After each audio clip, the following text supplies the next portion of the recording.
Today is Harry Potter and J.K. Rowling's birthday, so happy birthday to them. Kind of important. But today also marks the 1-year anniversary of the video that I made coming out as undocumented to our members, to you guys, and that video sparked a small movement in the fan community to get me from Miami to LeakyCon Chicago without using planes. But more importantly, it introduced our members to immigration reform. Immigration reform, you know it's important, you've been hearing a lot about it in the news, but what exactly does it entail? What's already been done and what's ahead? Well, the Senate just passed their own version of immigration reform, which is called the Border Security, Economic Opportunity, and Immigration Modernization Act, or S-744, which, while less descriptive, doesn't leave me out of breath.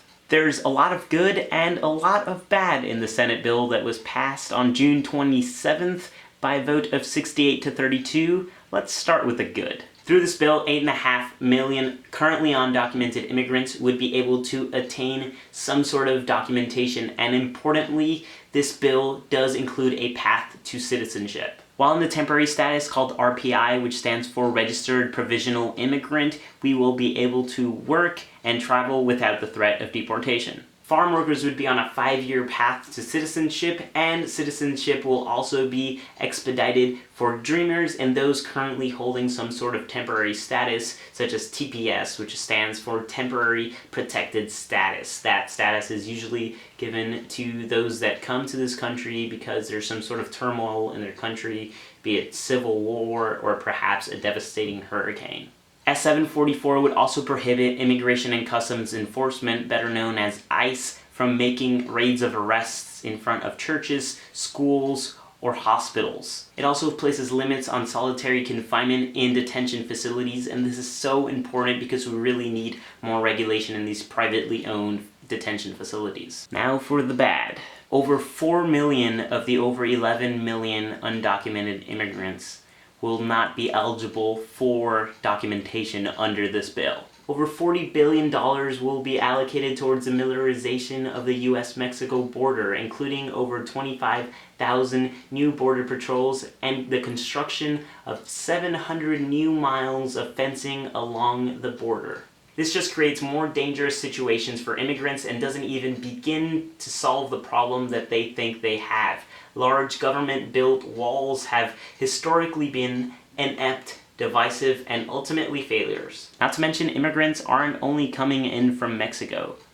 Don't tell anyone, but I came on a commercial airline from Argentina. Worst of all, the construction of this 700-mile wall and various other provisions must be completed before any undocumented American is allowed to get their papers. Pro tip, it takes hella long to build 700 miles of wall. If unemployed for more than 60 days, you can lose your documented status, which will likely force many people into abusive work conditions. And I know a lot of people that have a hard time finding a job, myself included, and sometimes that search takes more than a couple of months. Under this bill, US citizens would no longer be able to petition for the papers of their siblings. A controversial electronic system called E-Verify would be enforced for all businesses, turning the employer into the immigration official, having to verify the person is in fact documented. At first glance, this system doesn't seem too bad, but actually it isn't even that accurate, often falsely categorizing people that are documented as undocumented and vice versa.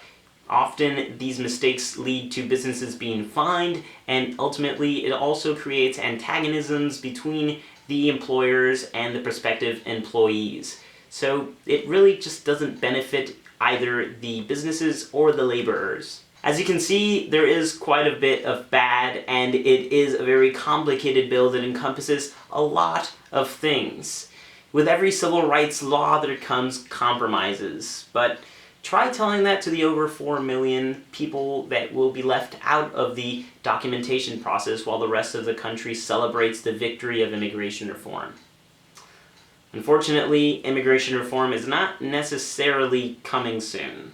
The debate has now moved on to the House of Representatives, where Speaker of the House John Boehner has promised he will be throwing out the Senate bill, and they will be creating their own proposal for immigration reform and voting on their own amendments. You thought that the Senate bill was complicated? Well, the House has 5 times as many congressmen as the Senate, so the bill will hardly be moving along at a rapid pace.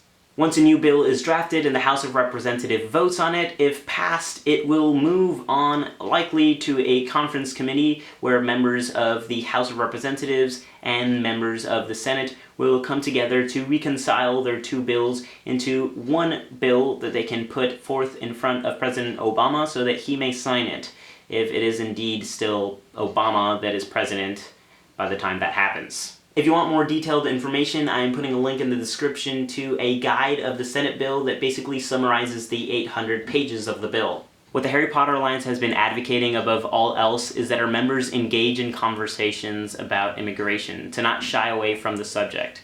Keeping yourself informed and in helping to inform others about the need for immigration reform is vitally important.